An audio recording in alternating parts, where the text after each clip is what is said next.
we're going to talk about what makes a great pitch today, and and I've spent the last year and a half really listening to a lot of pitches.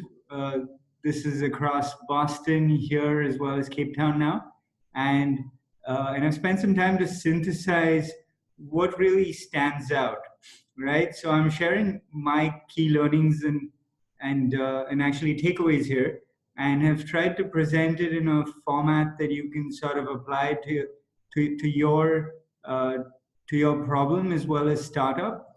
But there's no right or wrong format. There are multiple ways to pitch, and it's just important to get across your venture and how it's different, right? So let's get started, and feel free to ask questions along the way. We'll also have uh, one small workshop format where you get to work through something. Sound good? Yes, All right. sounds good. All right.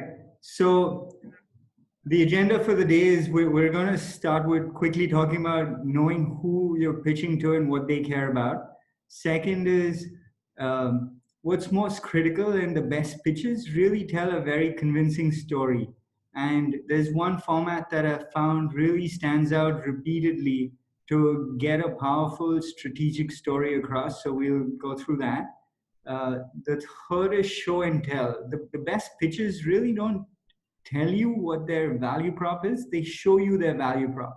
So if you can do a quick demo and get your product across to who you're speaking to, that just goes a very long way. So we'll talk through that. The fourth is describing your business model as well as go to market strategy, right? So this is what is your customer acquisition strategy and how you're going to make money. And people very much care about unit economics. And so it's really critical for you to understand that to start with, and then really have projections that speak to what that looks like currently and how you're going to get it to an attractive point. And I think some of you haven't reached business model within the lectures yet. Would highly recommend you do that, because this really makes the best pitches stand out from giving investors comfort that the team firstly understands this and has a clear plan to get to an attractive, uh, profitable point. All right. So the next one, which is explaining your competitive advantage. Uh, this is what most investors look for: is you've got to know how what you bring to the table, and where your team is different and is able to use that difference and core to solve this problem better than anyone else in the world, right? So we'll talk through core a little bit more here. And six is essentially describing and showcasing your team, showcasing that it's complementary and that you're the right team for the problem. And we'll then talk about funding and traction till date, next steps, and your ask. All right, so let's get started. First is know who you're pitching to, right? Um, Here, as I mentioned, every pitch is different, right? And what's critical is that you can tailor your pitch to be a sales pitch, right? So if you're actually meeting a customer, your pitch becomes your story and your sales pitch. If you're looking to get a partner or an employee on board, you sort of tailor your pitch to them. And if it's a traditional investor pitch, it's really critical to also understand what type of investor you're pitching to. And we'll talk through that more. But really understanding what they care about goes a long way. Um, the second point, this is not a business plan, right? So no one wants to see an in-depth business plan here. You should have slides that are part of an appendix that can take specific questions with respect to your plan, but your pitch is not your business plan. Um, the third is tailored to your audience. So here I've included a slide on Maslow's pyramid of needs, essentially, and just thinking through what your investor or or who you're pitching to cares about, and kind of where they fit in within this pyramid, right? And so if we talk about different type of investors for a minute here, if you're pitching to a traditional venture capital investor, uh, they they really care about the fact that you're going after a large problem that has a large market size, that you're the right team for it, you've got an exciting solution for it, and that you've got some core competitive advantage that is likely to remain strong or grow over time, right? But at the end of the day, they care about the fact that they're making an investment and that they're looking to understand what kind of returns they might get from that investment, right? Now, if you're pitching to a foundation for a grant, they really solely care about the fact that you're going to have some social impact that is aligned with their goals, right? So it's critical for you to understand their goals before you pitch to them and clearly showcase that what you're solving for aligns really well with what they care about. Um, and for a social impact investor that's basically looking for both a social as well as financial return, that's where you get to showcase not just the financial return, but you also get to showcase your theory of change, which clearly links to impact metrics, which are integrated within your sort of business model, right? They're core to your value proposition. And so really getting that across will go a long way. All right, so let's get into, we're going to talk about Andy Raskin's format for a powerful strategic story.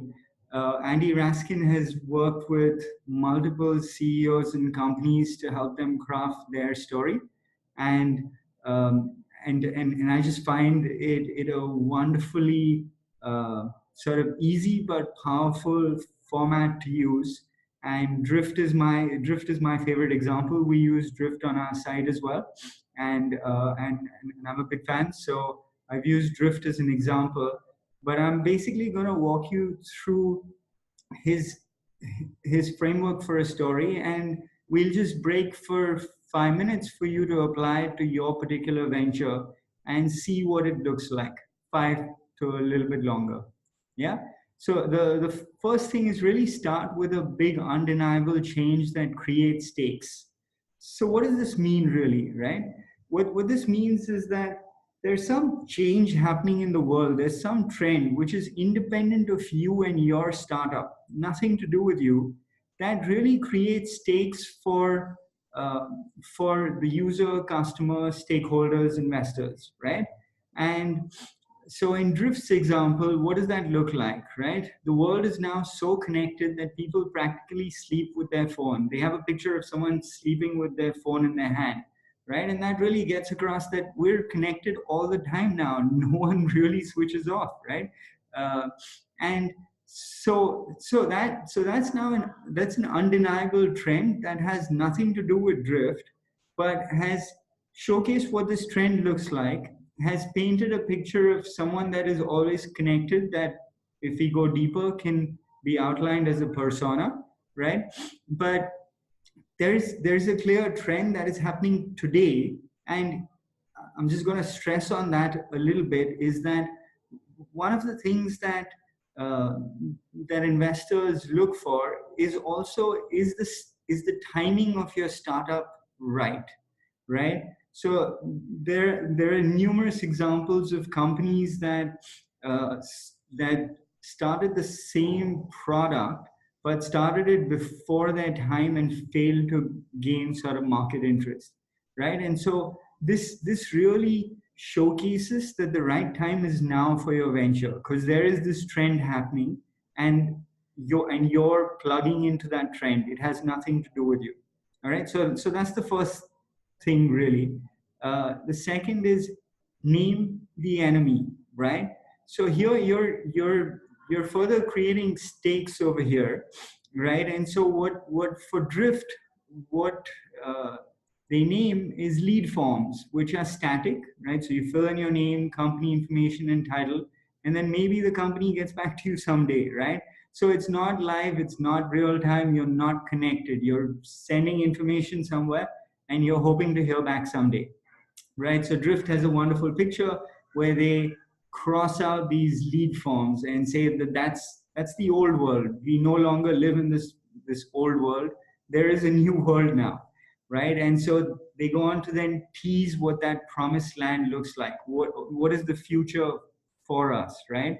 And what is the state of winning within this new world, right? And so what do they say? They essentially say that people want to have conversations, and they want to have conversations now, right? They don't want to fill out something and maybe hear from you sometime later. And so Andy points out here two features of a promised land. One is that it should be desirable, obviously, and second, it should be difficult to reach without you, right? If it's easy to reach without you, then what is the purpose of your startup? And so going on to the next one, right? Here is the first time that you get into your own company, right? So until now, none of this has anything to do with you. You've just painted a picture of this trend in the world. You've named what the old world looks like. You've now teased what the promised land looks like. And then you go on to say, all right, so we've got these magic capabilities that allow us to slay these monsters and to get you to this promised land, right? I think it's actually wonderfully smart. And so in Drift's case, what they talk about are conversational tools, sales as well as marketing conversational tools, such as a chatbot that is live and that is always on, right? And then finally, you end with showcasing evidence, right? Showcase why you're the best at this and why you're well positioned to do this going forward. So if you have testimonials, customer testimonials, if you have quantitative results, if you have a pilot study, that kind of thing is very powerful here. So there's a link here as well, and I think Ria has already seen this, but I don't think the rest of you may have gotten a chance to see this yet. I'm going to stop share and share my screen so you can maybe see the link very quickly.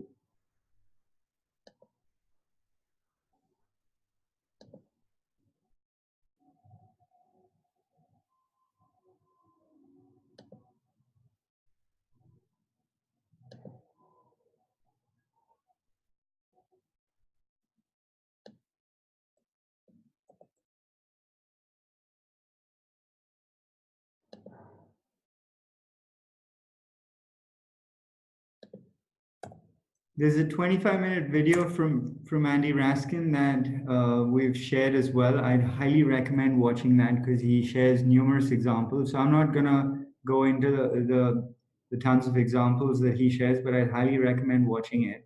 This is a blog post that he wrote on Drift a while back. And if you guys just want to spend 5 minutes here and share what this would be for you, what the story might look like for you, I think it'll be a worthwhile exercise that you can then build on later. So does that sound good? So I'm going to drop this link in the chat because obviously there's no way for you to view this whole thing while we speak, but I just want you to have it while you work through your particular startup story. Sound good, everyone? Yeah, okay. So you want us to return to you with the sort of steps that you've pointed out, basically these steps. Yeah, regarding our company. and just think through it basically so that we can have a conversation about it for your particular venture, which you can then take back, build and work on later. Okay. Yeah. Good. All right. Ria, if you already want to go while the rest work through what this might look for them. So we had an initial conversation about it, which I don't know if you've had a chance to go on. Yeah, I have that. Should we go through it now? Yeah, sure. So my first point is the young people, young working professionals who are demanding nutritious, tasty food and need a place to find it. Because they care more about, being healthy and eating more interesting food. Yeah. I have not yet made that into a more concise statement because I genuinely cannot, but that's essentially the first point. Right. So the I'm sorry. right. So the trend is that young working professionals care to eat healthy and tasty food. Healthy and yeah, tasty / interesting food. Got it. And I'm still searching for the stats that that sort of correlate with that. Sorry, 1 second. The second one is the enemy are curry houses, and just typical Indian unhealthy, oily restaurants. Very nice. And Love that. my plan to showcase that versus what I'm doing is obviously by showing the number of calories that a meal like that would have compared to what I'm trying to do. Wonderful. Yeah. The promised land is essentially balanced lifestyle with a punch that comes with a balanced meal that comes with a punch of flavors. And I have a picture now. Well, I'm planning a photo session now of what that will actually look like in terms of like fat versus protein versus carbs, in a nice package box that is recyclable and sustainable and all of that. That's fantastic. All right. The magic is the convenience factor and the lack of time it would take to consume a meal like this. Also the health and nutrition, which I'll show with calorie counting, and the taste. So it'll be home style recipes with that come with that sort of nostalgia of eating your mom or your grandmom's home cooked food, and it'll be light and simple. Yeah. And then the testimonials are the wait list that I'm putting together for people who would like to sample it after they have their first taste at events, and customers who are currently ordering it from the place that I'm supplying at the moment. So the customer feedback so far is positive, and the owner of the company is just putting that all together for me now, sending it over. Fantastic. Sounds great. So here I've just included an example of one of the pitches out of MIT that did really well. That was part of the program that I participated in, and so they didn't follow a storytelling format like the one we just went through. But I wanted to sort of present you with a couple of options, right? Another way to tell a story is to have the person meet your persona, right? So they really introduced Mary, who is 75 years old. She lives by herself in Florida, right? She is vulnerable. She has she doesn't get to see her kids very often. They live in Boston. She's got 2 children, she's got 2 grandchildren, and then they make Mary real, right? So I'm taking a little bit of time to explain Mary, but they really got Mary across in kind of 15 seconds, 10 to 15 seconds, made her real by saying that she likes to watch TV, soaps, she attends church, gets regular haircuts, and she knits for fun, right? And that she's not tech savvy, so she doesn't have a smartphone, and she lives in her own home, right? So now you've quickly been introduced to Mary, and then you get to meet Mary's daughter, who lives in Boston, who is 45 years old, and who is tech savvy, works in IT, and makes about 80K a year, is extremely busy with her job, but she cares about her mom's health, right? And she wants to make sure that her mom is okay. And she worries about the cost of residential care. She'd like to find a solution where she can make sure that her mom is okay, right? So this team introduced the problem like this, and they said that there are 13 million seniors living alone, and that their children really want to make sure they are safe and okay. And then went on to sort of present the market opportunity from a target addressable market standpoint, right? So now you've seen the real problem, and then they say that this has this dollar amount market opportunity, and then introduce the solution and showcase the solution to the problem, right? So this is one that I like that I thought I'd share with you guys. I think it's a nice, clean, easy to read format. All right, so the next, we're sticking with the same example, show and tell the solution, right? So this is where you explain your value proposition and how you fill a gap in the market. And so they then introduced this sort of wearable technology called Loop, which essentially sends alerts to people that are connected to it when a fall occurs, uh, or if someone needs help. And so and as you can see, it looks sleek and nice, right? So it doesn't look like you're wearing something to make sure that you're okay. It actually looks like a cool band to wear. And so they then go ahead to sort of explain value proposition for the grandmother as well as her child. And they've got a subscription model, so they threw that out here as well. But here, just spend a second here to say that the live pitches that I've seen, the most convincing ones, sort of however short a demo is, if you can give a demo for your product, there's nothing like it. And if you can't, so if you don't have a full product, what I would recommend strongly is to showcase your screens for your product, right? So if you have wireframes, if you can essentially showcase what the solution looks like. If you can't really show it, then that's the next best thing, right? And the thing is that if you have wireframes, if you have a product and if you have wireframes, then you can showcase it, because that's pretty easy to make into a demo.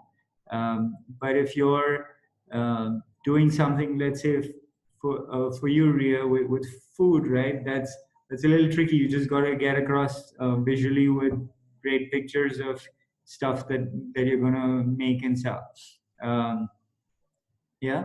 So I'll keep moving forward here. The next is, so at this point you've already presented the story, you've presented the target customer, their pain points, your solution along with the value proposition, and you've actually demoed it. So the next thing is really, all right, so you have a great solution for a big problem. Now, how are you going to find customers, and how are you going to make money out of it, right? So that's what you've got to get across next. And so what is your customer acquisition strategy? What's your go-to-market strategy? Is it, so if your customer is a consumer, are you going to reach your consumer directly, or are you going to go through a B to B to C model, right? So are you going to leverage some existing business that has customers that could buy from you as well to reach them, right? Could you, if it's a so it's just to spell that out, and if you have any partnerships that are going to allow you to sell as well, right? So really explaining what your customer acquisition strategy looks like, and if it is through sort of digital marketing as well, what that looks like to a certain extent, and then really clearly articulating what your business model is, right? And so is it we've been through this as with my lectures, so I'm not going to spend a lot of time on it, but I've just summarized the key factors to sort of consider when you choose a business model here, right? So which are the top ones are, what is the value creation for the customer? What portion of that are you extracting for yourself? What is the customer's preference for an upfront payment versus recurring fees, right? So is there a preference for a subscription model? What is the standard industry model, and is there a way for you to potentially disrupt that?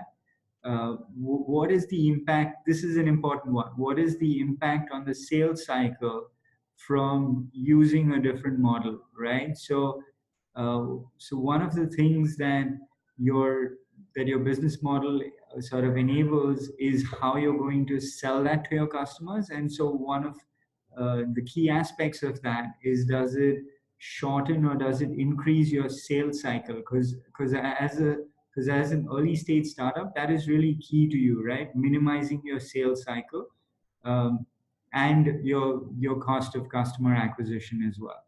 And you're trying to maximize your lifetime value of customers. So really the goal is, when you do select a model, your goal is to maximize the ratio of lifetime value of a customer to the cost of customer acquisition. Your target should be 3 and above.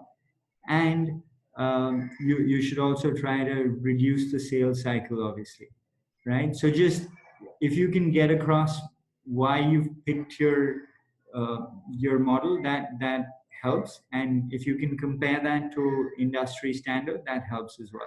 And then finally, if you can share any sort of regulatory risk factors that might affect your startup, that's helpful. So one of the things to certainly include is where is your company registered and in what form, and and and if you include any regulatory risk factors as well, which can be its own separate slide, but I just included it here for simplicity. All right, so the next one, this is absolutely critical.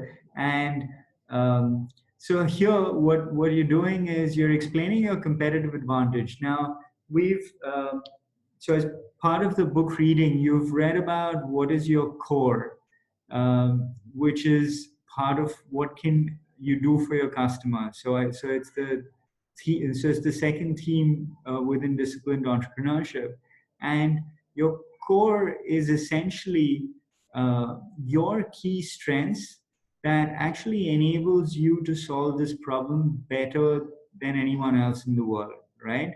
And so really reflecting on that is very important. And at times it might be different from intellectual property that you might have already, right? So certain IP gives you an advantage for a certain amount of time that you can use the solution. But to really think about how have you built that IP, right? So what skills allowed you to come up with that?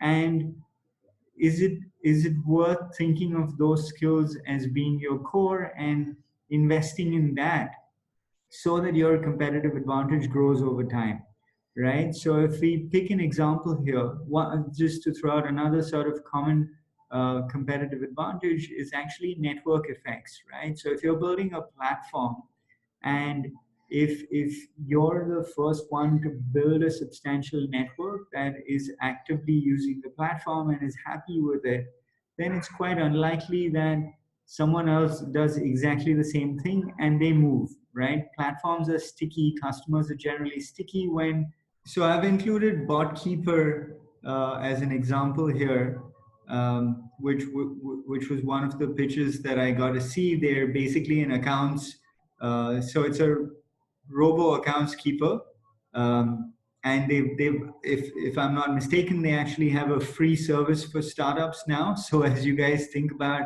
about account keeping, they might be one to look at. So their pitch was absolutely fantastic.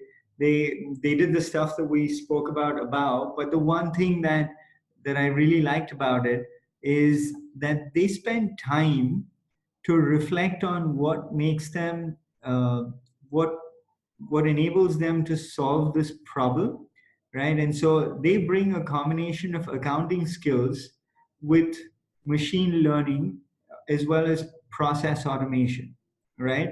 And so they're very different from their competition that traditionally bring accounting skills only, right? So they've got this data science skill set along with accounting that now enables them to do this in a completely automated fashion and get better at it every day, right? And so these are the two sort of areas that they are continuing to invest in, and sort of overlap of the two actually to be able to continue to do this best over time, right?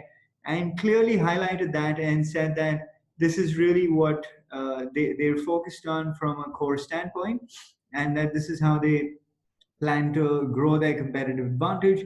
They also had a very clear customer acquisition strategy, which they spelled out. And so from an investor's viewpoint, to see that just gives you tremendous comfort that the team is clearly aware of that, is focused on that, and has a very clear plan to acquire customers too, right? So thought I'd share that one example. All right, the next one is describing your team, right? And so really describing who is on your leadership team, who are board members as well as advisors. And here, what you're trying to get across is that you have a well-rounded team with complementary skills, common values, and that you have some industry representation for the problem you're solving, right? And in all three of your cases, you have a lot of industry expertise with respect to uh, the problem that you're going after. So this is relatively straightforward. Some of you are building your team, some have full teams already, but just one slide showcasing that and just highlighting expertise as well as experience in this one slide. Yeah. The next one is, what funding and traction have you received till date? Right. So have you gotten any grants, prizes? Have you raised a family and friends round? Uh, have you already got customer revenue?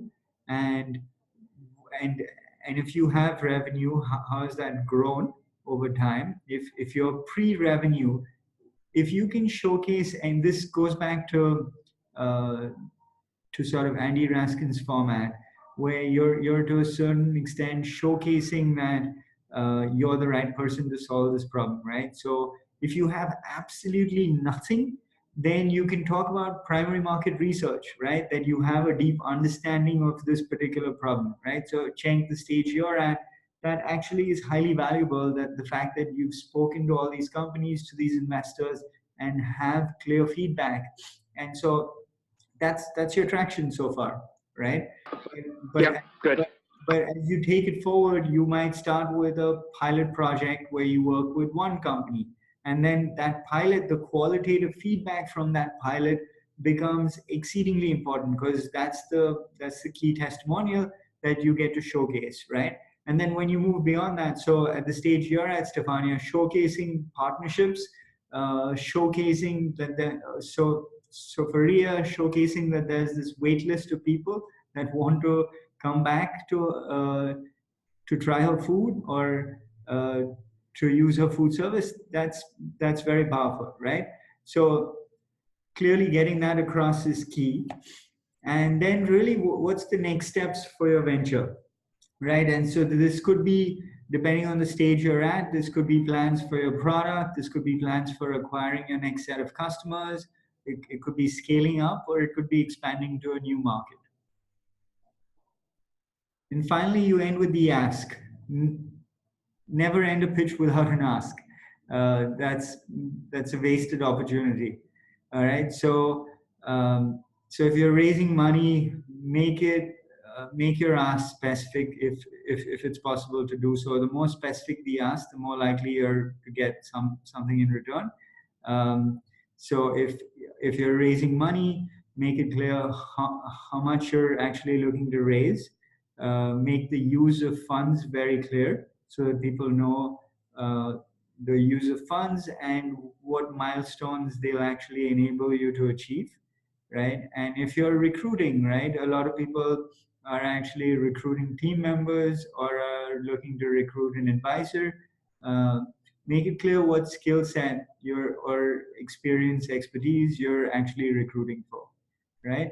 And then finally, from an appendix standpoint, it's helpful to have these things as part of your appendix, because if someone has a specific question, just like Stefania walked us through a bunch of slides, which might not be part of her 10-slide pitch, which might be a quicker pitch, right? But has these sort of available if a question comes up, to be able to talk through it, right? Which is very, very powerful at times, especially when it comes to sort of unit economics and getting into the financials. If you have projections, have that slide available so that if it comes up, you can talk through it. From a unit economic standpoint, definitely spend time working through that, because that really showcases long-term viability of a startup, right? And so for an investor to really understand that there is a plan to get to that long-term viability, if it's not already there, that is exceedingly comforting. And for if you're at the stage where you're doing market research, the market research learnings are actually very critical. And a lot of people think that that's not important, but it's really important because that's the one insight that you're bringing at the stage that you've done primary market research is what you've learned from that, which is not available sort of on Google, right? So if I ask any question, I'm going to get some information, but you've done the work of speaking to these 30, 40 people, have learned something, have got deep insights about what they care about. That information is valuable, and if you can present that well, that can be quite powerful.